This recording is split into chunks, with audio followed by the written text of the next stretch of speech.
there'd be 1 palm oil tree per square meter of Benin Republic. So that makes you think. So these are a couple of things that we do have problems with, but effectively, I think we also show that agriculture is the way to go.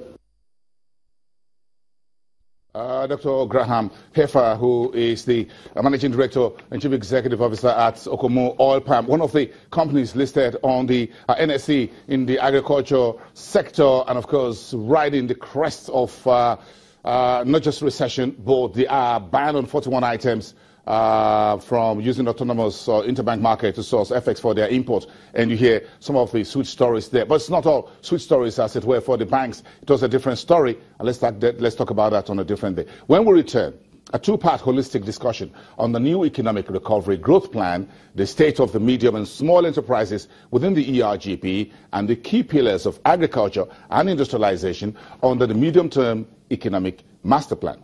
We'll be back in 2.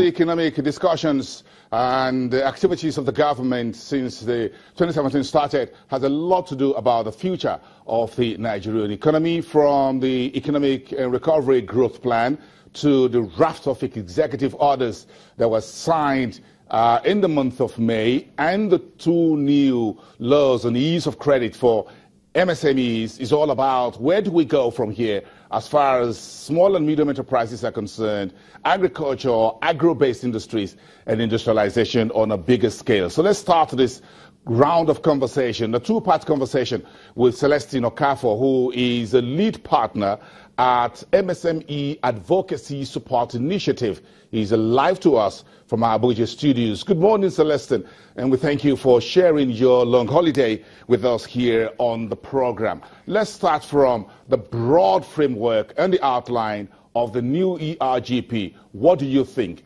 Take it from here.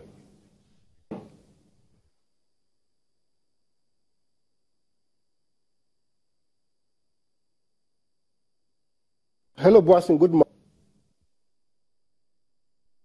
Yes, good morning. The ERGP is a good document if we want to look at it strictly as a document. But in terms of the ability of the ERGP to grow the MSME industry sector in Nigeria, to be able to support agric and the industrial sector, that is where the challenge is. So I want to see the ERGP as a document that has been brought out by government to support MSMEs. But in terms of the capacity of the government officials, the MDAs, to breathe life into the ERGP, that is where the challenge is. For one, prior to having the ERGP, we had the NIRP, National Industrial Revolution Plan. It was launched in 2014, and it's one of the key pillars for the ERGP. And from 2014, when it was launched, to February 2017, when we launched the ERGP, nothing had been done on the NIRP. Nothing has been achieved on the NIRP. In fact, as a matter of fact, as at August 2016, the Minister of Trade and Investment did say they were putting plans in place to drive the NIRP. So when you now launch the ERGP, and the NIRP is supposed to be a key component of the ERGP, one would be interested in knowing what have we done differently from when we launched the NIRP in 2014 to when we are now launching the ERGP in 2017 as a key pillar to support the ERGP. So for us at the MSME sector in Nigeria, we are not yet too convinced that the ERGP has the capacity to grow the MSME subsector in the Nigerian economy. And this is one of the reasons. The ERGP says it wants to use the NIRP to grow the MSME sector in Nigeria. But as a matter of fact, the NIRP does not have the foundation with which it will support the ERGP. But when it was launched in 2014, it had the NIRP and the NEDEP. NIRP was the National Industrial Revolution Plan. NEDEP was the National Enterprise Development Program, which was meant to be a component of the NIRP. And now for NEDEP, that was supposed to be driven by the Ministry of Trade and Investment through SMIDAN. As at 261, we asked for the activity report of NEDEP, or what have they achieved with NEDEP as a key component of NIRP. That was in 2016.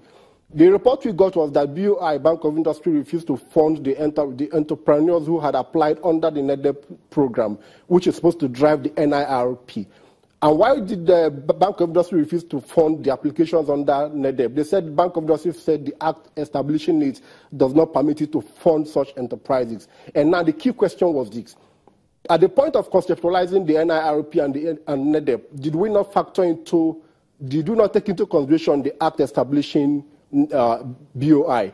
Did we not look at what we're going to ask BOI to finance under the NEDEP and NIRP platform? If we did all of that, why didn't we pick out the act establishing BOI saying that it cannot finance such enterprises? Why did we wait for 2016 to now say, oh, BOI cannot finance people who are applied under NEDEP? And by implication, all the MSMEs that are applied under NEDEP/NIRP did not get any funding up to the end of July 2016. So when you now have your NIRP wanting to rely on the NEDEP you have your the ERGP wanting to rely on NEDEP and NIRP.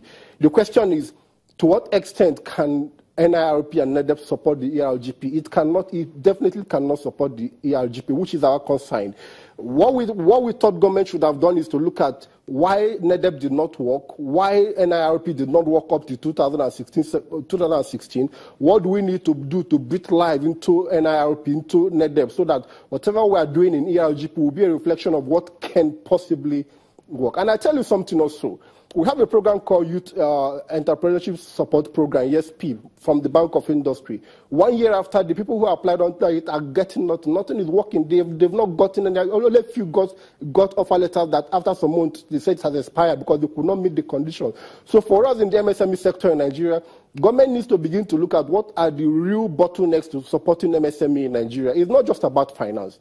It's not entirely about finance. There are other key things that people like organizations like Smidan ought to have done before now. In Nigeria, we don't have a sectoral development plan that says, for us to develop the agri sector in Nigeria, this is what we exactly need to do at every point in time. To develop those who are into the footwear leather industry, this is what we need to do part-time to help them to grow. We keep thinking it's all about access to finance. So you have a CBN 220 billion MSME funded in August 2013, and 2 years after, we didn't do up to 10% disbursement from it. Why? Because the 220 billion MSME fund from CBN said you need to bring a 75% bank guarantee to get whatever you're applying for. Meaning, if you need 1 million naira, you need to raise 750,000 in bank guarantee. So why would an MSME raise 750,000 in bank guarantee to get 1 million naira? Why would I want to do that? So and 2 years after, the program did not achieve anything. We just went silent on it and launched ESP. From ESP, we went to NEDEP. From NEDEP, we are going to other places. So the question for us here is, if you want to truly develop the MSME sector in Nigeria, you need to sit down and look at what has to be done. We should have gone past this stage of launching new initiatives every year, year in, year out. Policies are not what you need to drive the economy. You don't need policies, because in the banking industry then, it was all about product papers. They had product papers, but they made sure they had frameworks that put everybody working in the bank on their toes to deliver on the common set objective. But in the civil service, you have a Smidan where the staffs and officials don't even know about ERGP. When they are asked questions, oh, the ERGP, how they tell you, well, we don't know what we want to do is different from what ERGP is saying. So that's the ability for government to coordinate. Permit me to come in here for just a few seconds. Let's go back a little bit, unpack a little bit of what you've said so far. The MSME initiative of the central bank that includes the banks wasn't just 2013. It went way back, a number of administrations within the central bank trying to say, look, what's the problem of the small and medium enterprises in Nigeria? You banks can come in. The current initiative that just you referring, the last we heard from the Bankers Committee a few weeks ago was that about 26 billion naira is sitting down in that, or more, is sitting down in that account for medium and small enterprises to access on one side. So let's talk about money. Money is important. We can run out from money. So as the song goes, so we may have to look at money is very important here, but how is it difficult and almost impossible for all the agencies we've created in 10, 20 years plus not being able to deliver the kind of MSMEs that should be part of the engine of growth of Nigerian economy?